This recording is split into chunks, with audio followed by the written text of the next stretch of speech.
والصلاة والسلام على سيدنا محمد وعلى آله وأصحابه أجمعين.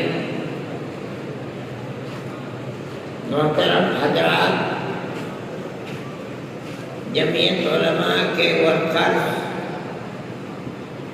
اور جمعیت علماء ہند کی آواز پر لاکھوں آدمی جو اس ہال میں بیٹھے ہیں اور جتنے ہال میں ہیں اس سے زیادہ باہر میدان میں اور سڑکوں پر چل رہے ہیں اور ایک دوسرے برابر کے ہال میں بیٹھے ہوئے اسکرین پر کیا باتیں ہو رہی ہیں اس کو سن رہے ہیں. جمعیت علماء کا یہ اجلاس مختلف ان مسائل کے سلسلے میں ہوا ہے جو براہ راست مسلمان اور اسلام پر چوٹ دے رہے ہیں اور ملک کا موجودہ فرقہ پرست ذہنیت برابر جو کچھ کر سکتا ہے وہ ذہنیت کر رہی ہے.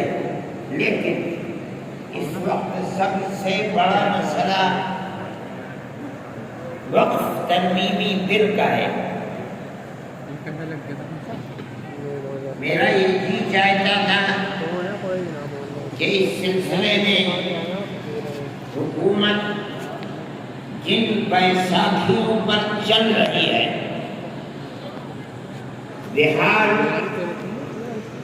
اور چندرا بابو نائیڈو، میں ان کو دعوت دوں اور وہ جمعیت علماء ہند کی دعوت کو قبول کریں. مسلمانوں کے جذبات اس مسئلے سے کتنا جڑے ہوئے ہیں وہ اپنے بغلوں میں، بالا خانوں میں اور اسمبلی کے ہالوں میں بیٹھ کر کبھی نہیں سمجھ سکتے.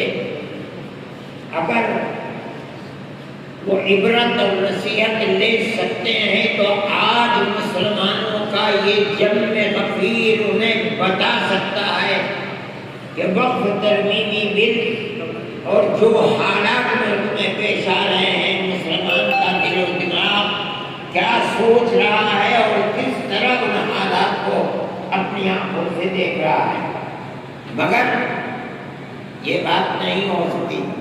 پھر بھی میں نائیڈو جی کا شکریہ ادا کرتا ہوں، اور اس لیے کہ بی جے پی حکومت اصل یہ ہے کہ ملک میں ملک کے بسنے والوں نے ہرا لیا اس کو، ان حالات کو ملک میں قبول نہیں کیا. لیکن اپنے دو اتحادیوں کی بیساکھی کے اوپر بی جے پی گورنمنٹ بیٹھی ہے.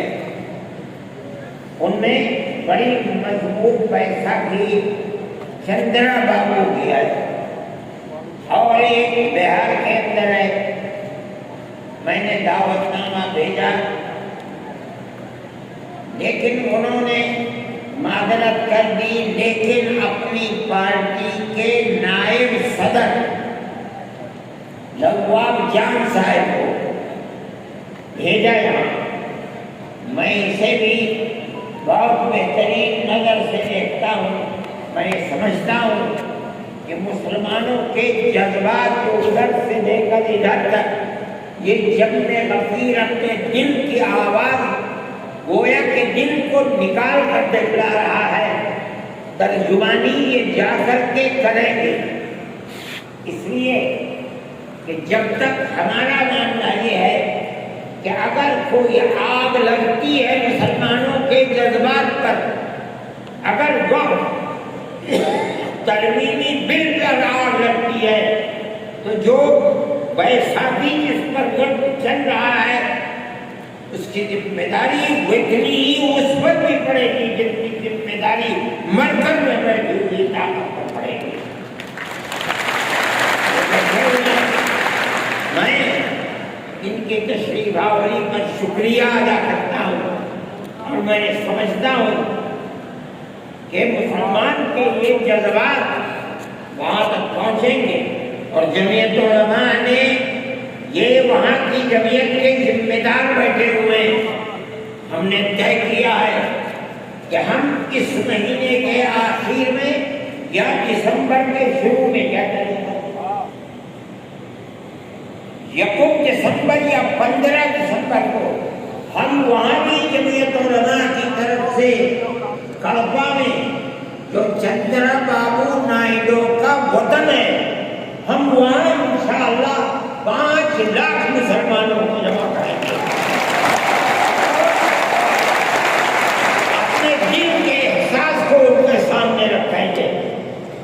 ہم جس طرح اس مسئلے کے اندر ملک کی موجودہ مرکزی حکومت کو ذمہ دار سمجھتے ہیں، اگر خدا نہ خواستہ یہ قانون پاس ہوا تو وہ بیساکھی جن کے اوپر یہ بیٹھ کر حکومت کر رہے ہیں وہ بھی اس ذمہ داری سے دور نہیں ہو سکتے۔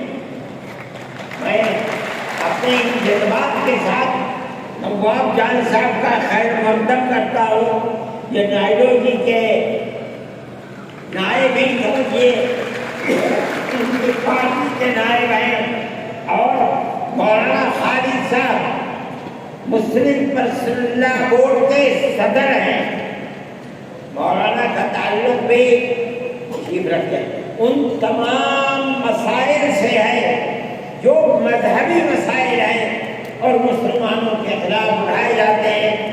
حضرت مولانا کی تقریر بھی آپ اس موضوع پر سنیں گے، اور سب سے بہترین مسلمانوں کی طرف سے اس بل کے خلاف جو چیئرمین کے سامنے اور مجلس کے سامنے اس مدعا کو رکھنے والے ہیں، وہ ہمارے ورکنگ کمیٹی کے ممبر اور سپریم کورٹ کے وکیل ہیں، وہ بھی آپ کے سامنے آئیں گے، اور میں ان سے یہ کہوں گا کہ وہ اس بل کے اندر کیا کیا وہ زہر پڑا ہوا ہے جو مستقبل کے اندر مسلمان کو نقصان پہنچائے گا۔